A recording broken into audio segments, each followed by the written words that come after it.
그렇게 해서 지시하심을 행할 때 얼마나 행복하겠습니까? 그렇지 않아요? 그런 지시하심을 따라 담대히 나갈 때 얼마나 행복하겠습니까? 그런 행복하심을 우리는 배울 수 있는 거죠. 제가 한 가지 간증을 드릴까요? 이건 약간 저는 이런 생각이 들었습니다. 저에게 지시하심이라는 말씀이 뭐가 없을까? 이런 생각이 들면서 지금 이렇게 하나님께 생각나게 해주시는 것은 그 부분입니다. 바로 하나님을 사랑하면, 내가 하나님을 사랑하면, 마음을 다하고 성품을 다하고 힘을 다하여 하나님을 사랑하면, 하나님께서 내 집을 주리라. 내가 짓지 않은 집을 주리라. 내가 심지 않은 과실을 먹게 하리라. 이런 신명기의 말씀을 찬양을 통해서 제가 굉장히 감동을 받았거든요. 그리고 이게 저에게 주신 또 다른 축복이면서 지시라고 생각이 들었습니다. 그래서 늘 저는 그런 지시를 받으면 그게 제가 이룰 수 있는 게 아니니까 기도할 수밖에 없는 거잖아요. 그죠? 제가 짓지 않은 집을 주기 위해서 제가 뭘 하겠습니까? 그 돈을 벌어 나가겠습니까? 돈을 벌어 나가는 것도 아니고 한계가 있는 거고, 저는 기도하는 것 뿐이죠. 하나님, 마음을 다하고 성품을 다하여 주 너희 하나님을 사랑하라. 그러면 내가 짓지 않은 집을 살 것이고 내가 심지 않은 과실을 먹게 할 것이다 라고, 그 뒤에 신명기에 축복된 말씀이 많이 나오잖아요. 그 말씀을 늘 붙들고 기도했어요, 사실은. 그런데 어느 날 제가 그 말씀을 붙들고 기도했는데 그게 한 20년이 지났나요? 25년이 지났나요? 이렇게 지난 어느 날 제가 드디어 캐나다에 오게 됐어요. 와서 처음에 공항에 와서 어떻게 하는지, 외국도 내가 나간 것은 몇 번이 안 되기 때문에 얼떨떨한 거죠. 얼떨떨한 태로 들어왔는데 성도들이 와서 막 저를 청빙하는 성도들이 와서 막 다 벌써 이렇게 차에 와서 막 이렇게 막 데려가더라고요. 그러더니 이제 어디 막 갑니다. 그리고 집으로 탁 들어갑니다. 그래서 이 집이 목사님이 사는 집입니다. 막 탁 그러는 거예요. 그러면서 막 방도 한 4개, 5개 막 되는 거예요, 방도요. 이렇게 되고, 막 이렇게 돼서 그런 큰 집이고, 화장실도 몇 개고, 막 큰 저택이에요. 제가 살던 집 중에 가장 컸어요. 그리고서 거기에서 어느 날 그 며칠 안 돼서 밖에 거실에서 이렇게 보는데, 이제 뜰에 야드에 팍 잔디가 입혀진 그런 모습을 보면서, 하나님이 마음을 다하고 성품을 다하여 주 너희 하나님을 사랑하라. 그러면 내가 짓지 않은 집을 살게 하니라 했는데 진짜 그렇게 사는구나. 그거를 거기서 내가 짓지 않은 집을 산다는 게 드디어 막 큰 감동, 그 맛이 확 다가오더라고요. 그거는 진짜 행복이었죠. 기뻤죠. 그렇게 해서 캐나다에 이제 청빙받은 목회가 시작됐습니다. 그리고 마침내 또 거기서 5년을 하고 또 개척을 했죠. 개척을 해서 또 개척하는데 이게 온전히 개척이 되려면 선교관이 있어야 되겠다는 생각이 들어서 어떻게든 선교관을 이제 구입해야 되겠다, 계약해야 되겠다 했는데 있어야죠. 대책이 있어야죠. 그래서 기도만 하고 있는데 어디서 갑자기 이제 개척 후원금으로 한 3만 불을 지원하겠다.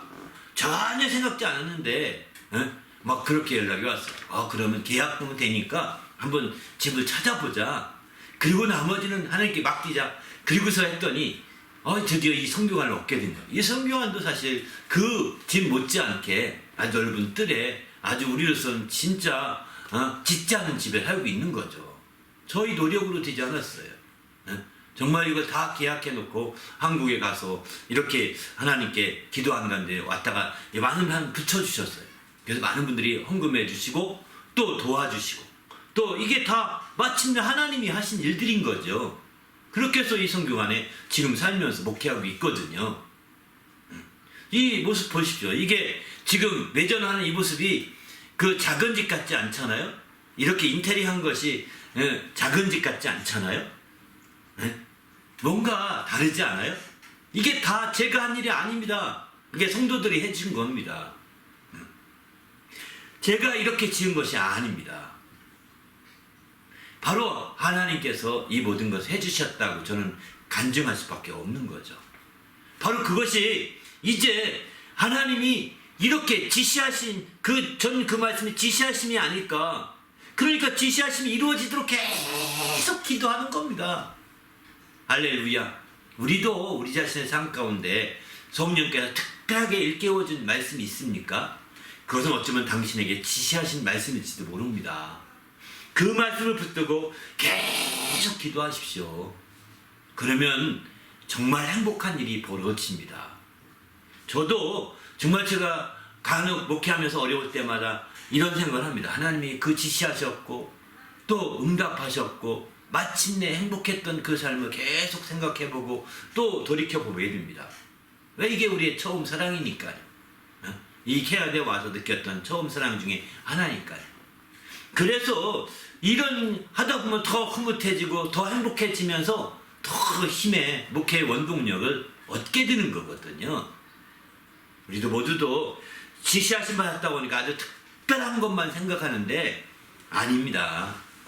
메시아를 만나는 이런 놀라운 하나님의 약속 말씀, 이런 것도 지시하심이 당연하겠지만 너무 중요한 부분이니까 또 주님의 휴거를 위해서 기도했는데 죽기 전에 네가 휴거하리라 데려가면 당하리라. 이거 얼마나 큰 약속이겠어요, 그죠? 아직 저는 그런 약속의 말씀은 제가 아직은 저에게 그 지시하심을 받지 못했거든요. 그런 약속의 말씀은 저에게 감동되거나 그렇게 하지 못했거든요. 아직은. 그런데 이제 그런 말씀을 받았다. 그러면 기도함으로 준비해야 되는 거예요. 더. 마침내 당신도 그 행복의 열매를 보게 될 겁니다. 우리의 삶 가운데 이런 말씀들이 많이 있습니다. 이런 말씀들을 우리가 약속으로 주신 말씀을 우리가 받아놓고도 기도하지 않아서 깨어있지 않아서 근신하지 않아서 그런 응답을 누리면서 행복하지 못하는 사람들이 많다는 겁니다. 이제 왜 그럴까요? 성령의 감동하심에 익숙지 않다 보니까 그런 약속의 말씀을 받았음에도 그게 받은 것으로 여기지 않습니다. 그러다 보니까 기도할 수도 없고 깨어있지 못하게 되는 거죠. 그러니까 그러면 행복하기보다는 지루하고 힘들고 어려운 거예요. 이런 삶이 이어질 수밖에 없거든요. 우리도 주님 안에서 행복하게 하나님의 약속의 말씀을 분명히 우리에게 지시하실 때, 하나님의 약속의 말씀을 우리에게 일러주실 때, 하나님의 약속의 말씀을 우리에게 말씀해 주실 때, 혹은 가르쳐 주실 때 우리는 그 말씀을 붙들고 그게 지시하신 것으로 아시고 그 말씀이 이루어지도록 계속해서 기도하시고 그 말씀이 이루어지기까지 의롭게 사시면서 그 말씀이 이루어지기까지 더 경건하게 달려나가는 거예요. 그리고 성령의 감동이 있을 때 그대로 순종하고 움직여 가는 겁니다. 마침내 그 말씀이 이루어지실 겁니다. 그래서 우린 주님 안에서 더 행복한 신앙생활을 할 수 있는 거죠.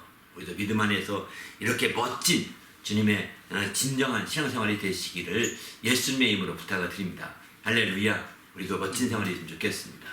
네.